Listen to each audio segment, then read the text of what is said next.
lot of my clients that come and see me find themselves in a position that is very different financially to their former partner. Mm-hmm. So they find themselves in either men or women, predominantly women, who have been at home for a number of years looking after the children and haven't been earning the income, whereas their partner's been earning the high income. Yeah. So they're in a predicament. They're really in a difficult situation, because how are they going to pay for their lawyers and also be able to live when they haven't been working due to looking after the children? So what is done about that in those scenarios? Yeah, I think that it's a very, very common problem, Bridget, and I think everyone watching this will know, friends or family who've been through that difficult situation, because you may have been, in a decade or 2 decade relationship where there was a homemaker and a partner who was focused on career or business, and then suddenly all of that changes, and the access to the funds that were previously enjoyed is no longer there. So you mentioned, how do you cope with all of this, and how do you also, if you're in the unfortunate situation where the relationship property split is contested, how do you fund your lawyers? Well, there's a number of different topics we can cover here. I'll just mention one briefly, but I won't digress into that, and that is the increasing use of litigation funding. So we've got a couple of litigation funding companies already in New Zealand, and then there's an international one that's entered the market late last year. So litigation funding is one option which takes that pressure off the homemaker in terms of funding a lawyer to obtain what's fair. But let's just park that, because that's quite a big topic. And that's for people who end up in court, isn't it? Yes, Really? yes it is. So I'll just make mention of that so people are aware of it. We'll do another video series on Yeah, this. yeah, why not? Why not? But in terms of the immediate situation, spousal maintenance is the go-to, and what is available there is a payment that meets the reasonable needs of the party without the funds. And how many years on average does this ex-spouse actually get this maintenance payment? Well, compared to the UK, and certainly compared to the United States, it's seen very much as a temporary situation, really there's no absolute rule on it, but it's understood to only last until that party who's been the homemaker has had sufficient time to get back on their feet, perhaps have some education or vocational training so that they can start earning again. I would add that it's not available for de facto partners who have been in a relationship for 3 years unless there is a child in that relationship. Right. So that's sort good of to one point to note. Important point, actually. Yes, it is. So how is that amount calculated? Okay, again, no one size fits all. It's guided by this concept of reasonable needs. So it's not your bare necessities, it's not just your groceries and paying the electricity bill, unless, of course, the couple between them had a very small income earned by one person. But let's take an example where you've got a couple that may have been married for 20 years. One party works actively in a business and is maybe pulling in $1 million a year, share options, involved in other businesses, and typically the lifestyle that couple has enjoyed. They might go overseas twice a year, travel first class or business class, stay in 5-star hotels. They may be typically driving around in late model cars, lucky them. But in that situation, it's the context of the relationship that will guide what the reasonable needs are. Okay, so there's also a lot of questions from clients in relation to actually what is economic disparity and how does that differ from spousal maintenance? Okay, right. Well, we've jumped to a different topic, but these things kind of go hand in hand. Yeah. So you can look at spousal maintenance being the sort of immediate stopgap measure. Economic disparity. So this is economic disparity compensation. there's a specific section, Section 15 in the Relationship Properties Act that covers that. Sorry to get legal on everybody, but for you trained spotters, you can go and check it now. So what that's all about is you may have a situation where a couple meet at a relatively young age. Both of them have got good career prospects, and indeed one of the leading cases in New Zealand that was before the Supreme Court in 2018, we had a Scott versus Williams. Was it Scott versus Williams? Yes. Gosh, isn't she bright? So you had a lawyer, relatively newly qualified lawyer, and I think the female partner was an accountant who actually subsequently trained and qualified as a lawyer. But very shortly after that, the couple then had their first child, and then the female partner, she carried on as is often typical in New Zealand situation, being the homemaker, looking after the children.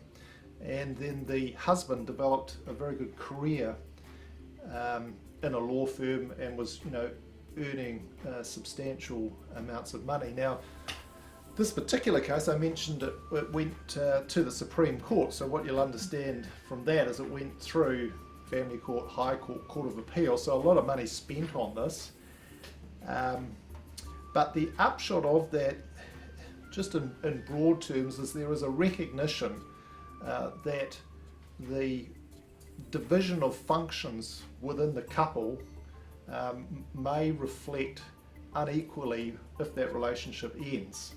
So in the particular example I gave you, we had a clear situation of the female partner having given up a very, very good prospects in her career, either as an accountant or as a lawyer, but then the husband be able to fulfill his potential. So you had a disparity, an economic disparity at the end of that relationship.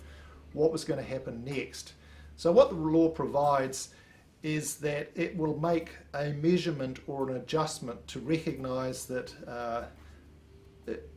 in one sense the homemaking party has given up that opportunity.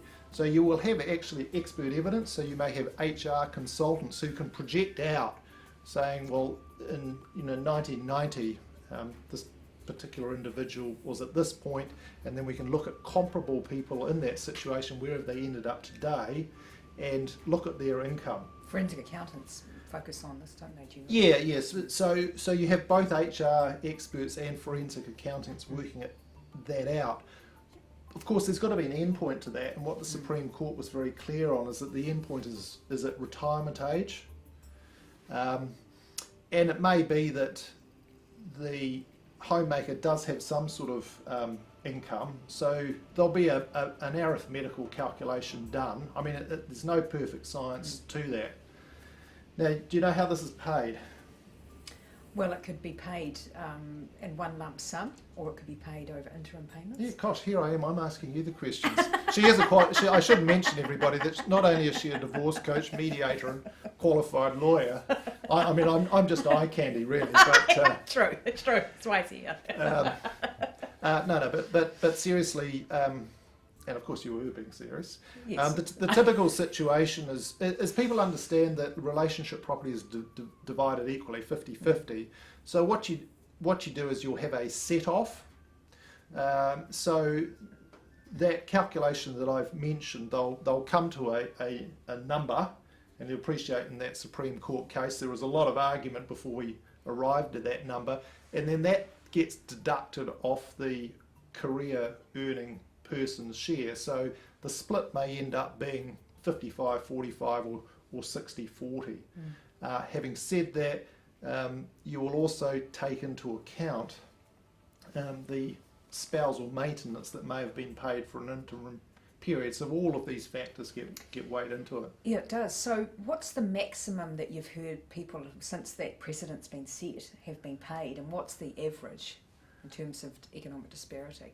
I don't actually know the answer to that question. We haven't prepared. Well, okay. Well, I mean, I think But what I can say to you is, looking at that Supreme Court case, they carved the Court of Appeals figure right back. The other thing I would say to you, you talk to a lot of lawyers, and they kind of say to you, given that we've got to hire HR consultants, we may even need forensic accountants, there's the legal costs, there's the delay, some might say it's not worth it. That's an unfortunate situation, just due to the process to getting to the bottom of these things. I guess now that we've got the 2018 Supreme Court decision, there's probably a little bit more clarity about it, but the Supreme Court, in my view, effectively dampened down the expectations. Yeah, but it's good to know that there is some, possible assistance for people who have been at home for a number of years. Because if you haven't worked for 15 years, you're not going to be in the same position that you were 15 years ago in terms of financially with employment. So it's actually been a positive thing, I think, over the last couple of years. Yeah, there is one other top tip that I'll mention to people, Bridget, and that is, in recent years, the courts have been prepared to do what's called an interim distribution. So there'll be a recognition amongst the parties that there is some relationship property, and Party A and Party B will be getting certain shares, and we know what the what the lowest relationship property pool value is, because a lot of the argument is about what's separate property and what's relationship property. So, you may have, let's say, a $2 million difference, but everyone agrees that it's going to be at least $5 million. So the courts are quite amenable to, let's say, there being an interim distribution of $1 million. Now that's very valuable to the party that's financially disadvantaged, because that enables them to fund the professionals they need to end up at a fair result. Absolutely, and potentially not have to go down the litigation funding route. That's true. And able to finance themselves while they're going through this process. So a lot of people don't know about these interim distributions. They've only come about in recent years, but that does have the ability of evening up the scales, because the reality is, Bridget, if you're dealing, for myself as a lawyer, dealing with another lawyer, knowing that the client on the other side is well resourced, that'll affect your calculus when it comes to negotiation strategy, because unfortunately, and you've probably seen this yourself in your work, Bridget, there is a strategy adopted often by the economically stronger party to burn off the weaker party and then to offer them a pittance, which let them that's right, and then they have to accept something that's not fair. Absolutely. No, you see it, unfortunately, sadly, you see it on many occasions. Yes. So no, that's been really informative, and I think Caleb's going to offer me a job as a family lawyer in his firm. No, I think you stick to the divorce coaching. Great, thank you, Caleb. You're welcome. Very informative. Bye, everybody.